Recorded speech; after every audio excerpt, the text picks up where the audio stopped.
Kevin! He turned to see his lifelong friend striding across the lot toward him. Matt. When Matt reached him, he pulled Kevin into an embrace, thumping his back. Good to see you, man. Good to see you, too. Kevin looked around at the activity, then turned back to his friend. I think I should remind you that I don't know the first thing about running a construction company. Like I told you, you don't need to know construction. You just need to keep us organized and sort out the financials. Since Dad died, the day-to-day running of the business has all gone to shit. Matt smiled when he said this, but Kevin could see the pain in his friend's eyes. Where do you need me first? You sure you don't mind starting today? Matt asked. You can wait until Monday so you can, get settled. Kevin laughed. Believe it or not, I'll be more settled here. Then let's go to the office. Matt waved to a small trailer. They walked the short distance, passing the truck driver who was now unloading his cargo. Matt opened the door and he motioned for Kevin to climb the 2 steps. He stopped short when he saw the mess. While Matt had warned him that the office was unorganized, he hadn't expected this.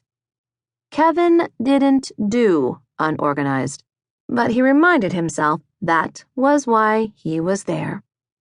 After his initial shock, he noticed a young woman sitting at a desk with a phone pressed to her ear.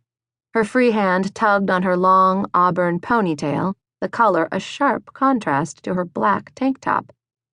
That's Carly, Matt said, walking in behind him and closing the door. She's the receptionist, bookkeeper, and the token woman in the crew. She covered the mouthpiece and grinned up at Matt as she mouthed, Watch it. Carly, this is Captain Kevin Vandemeer, our new CFO. Then she turned to Kevin and her smile widened.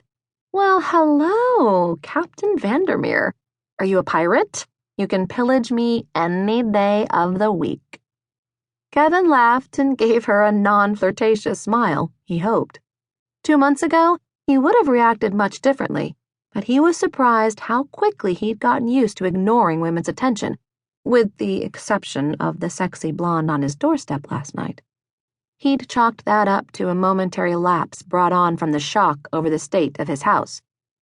He chose to ignore the fact that he'd thought about her all evening after Megan left, or that he'd thought about putting the rest of the lasagna onto a paper plate and returning the empty casserole dish so he could see her again.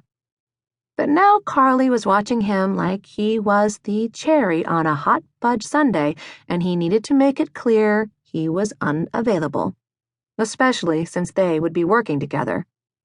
Just Kevin, he said, trying to maintain a bit of distance in his voice. I ditched the captain when I left the Marines. No dating the employees, Carly, Matt said, narrowing his eyes. You know the rules. We don't want our new employee filing a sexual harassment complaint on the first day. She leaned forward, her hand still over the mouthpiece. If he's telling me what to do, that technically makes him my boss. You never said I couldn't date the boss. Yeah, because I knew you had your eyes set on that new electrician and you were never interested in me. But hands off Kevin. He's here to get this place organized. The mess is enough to scare him away. We don't want you adding the final straw. She rolled her eyes, then turned her attention to the phone. Yes, I'm still here. Then she started talking about a shipment of sheet metal. Matt leaned into Kevin's ear. She's a bit headstrong, but she's better than the last bookkeeper. She just up and left us, for no reason at all. Kevin was wondering if he should give that option serious consideration himself. The small trailer was piled with stack upon stack of papers. There were even stacks on the floor. What did you have in mind? Kevin asked. You have someplace you want me to start? Matt grabbed a laptop off his second desk, which was piled with even more papers, and handed him the computer. I've had Carly set you up with an employee email and grant you access to all the programs. Look everything over and see if you can get it under control. Have you considered